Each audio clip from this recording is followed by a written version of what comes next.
morning, members of the media. Thank you all for coming here at such short notice, but I was certain that once you all got the word what would be happening this morning, that you all would be here. First of all, allow me to indicate to the population of Trinidad and Tobago that the handing of instrument to the new Commissioner of Police, Mr. Captain Gary Griffith, took place last night by the Permanent Secretary of the Ministry of National Security, delivering the letter of instrument appointment from the Police Service Commission to Mr. Griffith last night after the execution of his contract with the people of Trinidad and Tobago, the government of Trinidad and Tobago, the Ministry of National Security.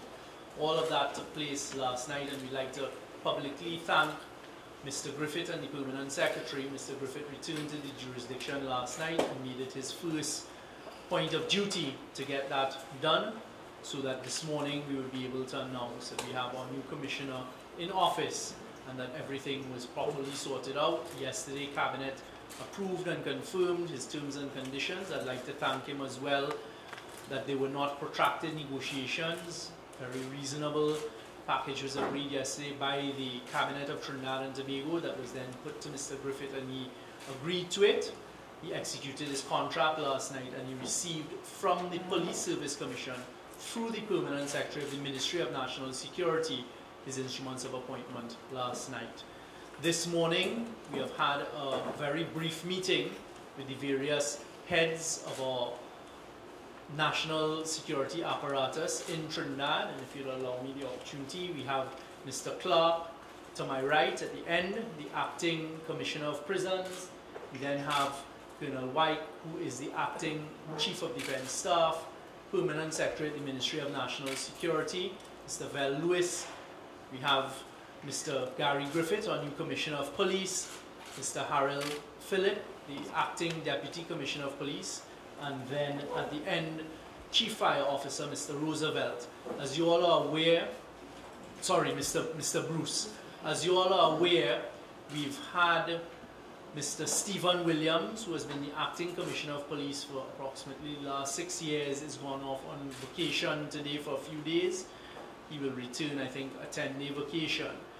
I would like at this stage to publicly take the opportunity as a citizen of Trinidad and Tobago first and foremostly, and then as a representative of the government of Trinidad and Tobago, and hopefully as the representative of the people of Trinidad and Tobago, to personally thank, and on all our behalves, to thank Mr. Stephen Williams for playing the role and performing the role and really doing his utmost best as the Acting Commissioner of Police in very trying circumstances over the last 6 years. We as a nation owe him a gratitude of service for all that he has done for the country. He performed yeoman service, and he has done that tour of duty without any complaint and really given it his best along with the rest of the police service. And we thank him here today, and I'm sure we will be thanking him officially as we go forward. So, members of the media, I don't want to be detained here too much this morning because Mr. Griffith and the police service have their work to get on with.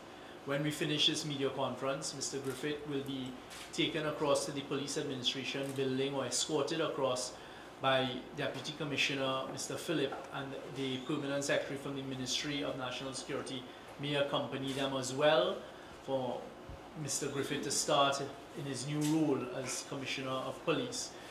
I'd ask him to say a few words, and then we will take a couple of questions, and then they will depart for him to get on with the business today. Thank you. Well, I should just say, of course, as the government, as the people of Trinidad and Tobago, we welcome Mr. Griffith to this role. We are not envious of the difficulties that the police service faces in today's day and age. You would note that I have all of the heads of our national security apparatus here today, and that is really to send a signal that we stand as one.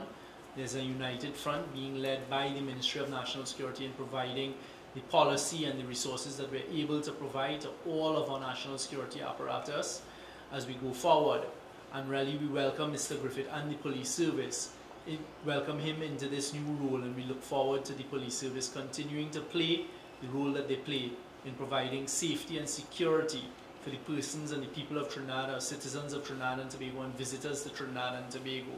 And we at National Security stand ready to continue to do all that we can to support this apparatus. We had a heads meeting a short while ago where we all discussed being on the same page going forward, and that will be the modus operandi going forward, that we move forward as one front and we take on the scourge of crime, but in particular providing safety and security to the people of Trinidad and Tobago. We had the ODPM with us as well in that meeting this morning, because there are many different pillars in providing safety and security for the people of Trinidad and Tobago going forward. At this stage, I'll ask Mr. Griffith, Commissioner Griffith, to share a few words with you all. Thank you. Thank you very much, sir. Members of the media, good morning. This is my third stint employed in the Ministry of National Security. I do not think there will be a fourth. I am here to serve my God, my country, and the citizens of this great country. As I stated before, initially, there would be no honeymoon period. I do not expect any. I have an enormous task, but this is not going to be a Gary Griffith show. I intend to work as much as possible with all stakeholders, inclusive of the citizens of this country, to ensure that the most fundamental rights would be adhered to. What I bring to the table would be seen in due course. What I can assure you is that my job, my intention is to ensure public trust and confidence is brought back to the police service, and that the Trinidad and Tobago Police Service would protect and serve with pride. I have a good working knowledge, working ability with most of the individuals on this table, and we intend to have serious buy-in and for us to work together. My final comment, which would be very rare for you all to see Gary Griffiths say so little, is the fact that I will be doing much less talk and more action this time around. Thank you. Thank you very much, Commissioner.